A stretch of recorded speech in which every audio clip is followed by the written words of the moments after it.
ẹ̀yin olùfẹ́ Agogo Ayo ẹ káàbọ̀ sábàlá ìròyìn lórí ètò wa Agogo Ayo fún tòní. Orúkọ tèmi ni Olúwaṣèyí Ògúnlẹ́yẹ. Ẹ gbọ́ kókó inú ìròyìn tí a ní fún yín. TIWA sọ̀rọ̀ nípa fídíò orin Tiwa Savage tó yà ní ìhòòhò ọmọlúàbí.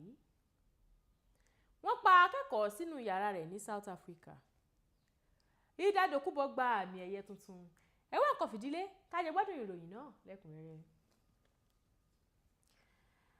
Nǹkan bíi wákàtí díẹ̀ lẹ́yìn tí wọ́n ṣe àgbéjáde fídíò orin Tiwa Savage tuntun ìyẹn Wanted eléyìí tó yà ní ìhòòhò ọmọlúàbí, ọkọ rẹ̀ Túnjí Balógun tí gbogbo ènìyàn mọ̀ sí TIWA ti ṣe àpèjúwe fídíò orin náà gẹ́gẹ́ bí àwòrán orin lásán. TIWA tó tún jẹ́ alákòóso TIWA gba orí ẹ̀rọ ayélujára Twitter rẹ̀ lọ, ó sì sọ èrò rẹ̀ nípa àgbéjáde tuntun yìí nínú èyí tó ti gbé oríyìn fún fídíò náà. Nínú ọ̀rọ̀ rẹ̀, ó ní orin Wanted jẹ́ ọ̀kan lára àwọn orin inú àwo Tiwa Savage àkọ́kọ́ ìyẹn Once Upon a Time. Bákan méjì sì ni ọ̀pọ̀lọpọ̀ àwọn ènìyàn fi gbà á. Wọ́n bá òkú ọmọ orílẹ̀-èdè Nàìjíríà kan Naizi Eva tó jẹ́ akẹ́kọ̀ọ́ nínú ìmọ̀ ẹ̀rọ ayárabíàṣá níléèwé gíga VAU University of Technology orílẹ̀-èdè South Africa nínú yàrá rẹ̀.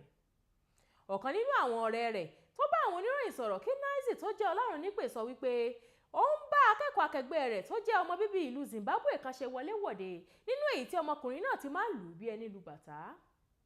Àwọn ọlọ́pàá fi páńpẹ́ ọba mú arákùnrin náà ṣùgbọ́n wọ́n dá a sílẹ̀ lẹ́yìn ọjọ́ méjì nígbà tí wọ́n rí wípé kò sí ẹ̀rí àrídájú tó fìdí rẹ̀ múlẹ̀ pé òun ló ṣekú pa ọmọbìnrin náà.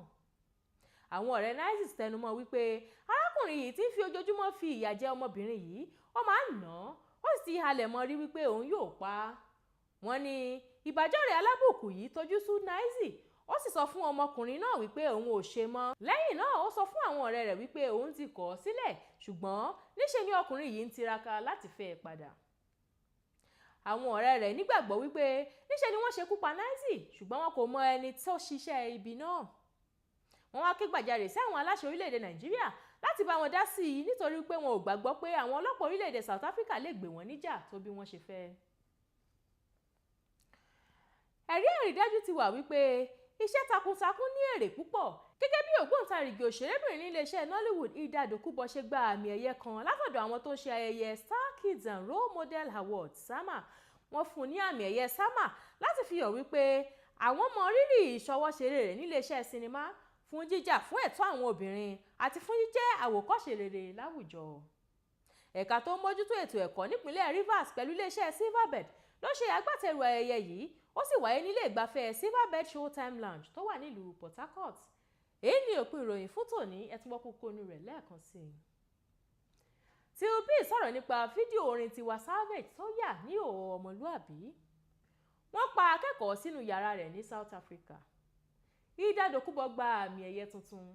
Àjùbẹ́ lọ lórí abala ìròyìn lórí ètò wa Agogo Ayo fún tòní. Ètò ṣì ń tẹ̀síwájú, ẹ má bá wa kálọ o.